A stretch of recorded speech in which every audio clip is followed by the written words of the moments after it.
అసాధ్యమనే భావన నీ మనసు నుండి నువ్వు తొలగించడమే నీ విజయానికి తొలిమెట్టుగా మారుతుంది. మనిషి కాలం యొక్క విలువను తెలుసుకున్నాడు, డబ్బు యొక్క విలువను తెలుసుకున్నాడు, అలాగే బంధాల యొక్క విలువను కూడా తెలుసుకున్నాడు, ప్రాణం విలువ తెలుసుకున్నాడు. ఇన్ని తెలుసుకున్న మనిషికి ఎదుట మనిషిని అర్థం చేసుకోవడం మాత్రం తెలుసుకోలేకపోతున్నాడు. కాలం దేన్ని సరిదిద్దదు. కాలంతో పాటు నువ్వే అన్నిటినీ సర్దుకుని ముందుకు వెళుతూ ఉండాలి.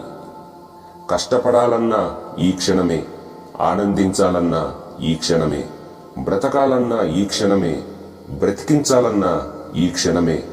ఎందుకంటే నిన్న నీది కాదు, గడిచిపోయినది కనుక. రేపు నీది కాదు, ఏం జరుగుతుందో తెలియదు కాబట్టి. జరుగుతున్న క్షణం మాత్రమే నీది. కష్టపడే వారికి చిన్న చిన్నగా కష్టాలు దూరమవుతూ ఉంటాయి. కనుక కష్టపడండి, కష్టాలను దూరం చేసుకోండి. నేను మూర్ఖుడిని అని అనుకునేవాడు జ్ఞానం కలవాడు, నేను జ్ఞానం కలవాడిని అనుకునేవాడు మూర్ఖుడు. నీ మనసుని ఆరోగ్యకరమైన ఆలోచనలతో నింపండి. అవే మీ జీవితాన్ని సుఖమయం చేస్తాయి. భయపడుతూ కూర్చుంటే ఏదీ చేయలేవు. తప్పో ఒప్పో అడుగు ముందుకు వేసి చూడు. గెలుపైతే నిన్ను ముందుకు నడిపిస్తుంది, ఓటమి పాలైతే తరువాత ఏం చేయాలో నీకు నేర్పిస్తుంది.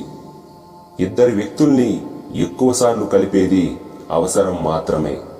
మీరు ఇతరుల మీద చూపించే ప్రేమ కూడా ఒక అవసరం లాంటిదే. నవ్వడానికి నువ్వు ఏ ఖర్చు పెట్టాల్సిన అవసరం లేదు. నవ్వు ఆరోగ్యం లాంటిది. కానీ నవ్వడం మర్చిపోతే మాత్రం మందులకు నువ్వు చాలా ఖర్చు చేయాల్సి ఉంటుంది. అందుకే ఎప్పుడూ నవ్వుతూ నవ్విస్తూ ఉండండి. నవ్వు ఆరోగ్యాన్నిస్తుంది. ఈ పోటీ ప్రపంచంలో అలసటతో ఆగిపోతే నువ్వు నీ లక్ష్యాన్ని ఎప్పటికీ సాధించలేవు. ముందు నువ్వు అలసటను అధిగమించు. లక్ష్యం నీ దరికే చేరుతుంది. కొన్నిసార్లు నువ్వు ఎంత ప్రార్థించినా నీ పరిస్థితులు ఏవీ మారవు. దానికి కారణం మారవలసినది పరిస్థితులు కాదు, నువ్వే. మనిషిని పూర్తిగా అర్థం చేసుకున్న తరువాతనే నమ్మడం మొదలుపెట్టు. అదే నీకు మేలు. 2 మాటలు నీ జీవితాన్నే మార్చేయగలవు. మొదటది చెయ్యగలను అనే ఆత్మవిశ్వాసం, రెండవది చెయ్యలేను అనే అపనమ్మకం.